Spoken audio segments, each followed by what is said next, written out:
today's video, I'm going to teach you how to create lists in Slack. If you find this useful, consider subscribing and liking the video. Now, let's dive right in.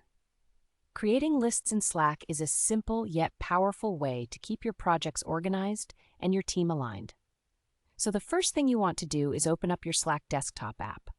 Once you're in, look over to the left sidebar and click on the More button.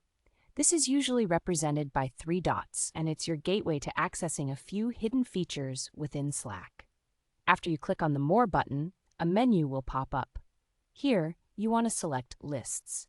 This option lets you create and manage lists that can organize your tasks and projects efficiently. Once you're in the List section, you'll see an option to either start fresh or choose from some pre-made templates. If you have a specific workflow in mind, picking a template can save you a bit of time and effort when setting things up. However, if you want to go for a completely customized experience, go ahead and start from scratch. After you've chosen, it's time to name your list. Think about what you're working on and give it a clear, straightforward name. And hey, if you feel like adding a personal touch, you can even select an emoji to go alongside the name. It's a fun way to make your list visually engaging and easier to find at a glance. Next up, let's talk about customizing your list with fields, which are essentially the columns that will help you organize your project data.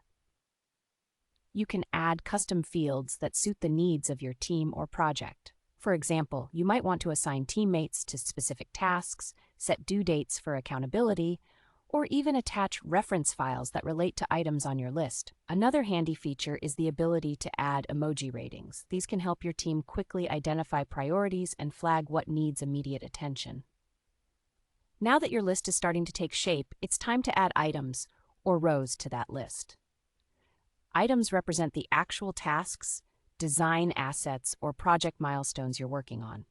To add an item, you can either click on the Add Item button or simply start typing directly into an empty row. This makes it incredibly easy to keep track of everything in one spot. A key takeaway here is that lists act as a centralized hub right inside Slack. By doing this, you eliminate the need to juggle between separate project management applications. Everything you need is accessibly integrated into your communication platform, which helps keep your team aligned and informed without unnecessary distractions. So, there you have it. In just a few simple steps, you can create and manage lists in Slack to help streamline your workflow. Give it a try and see how it transforms the way your team collaborates. Thanks for watching. Don't forget to subscribe and like this video if you found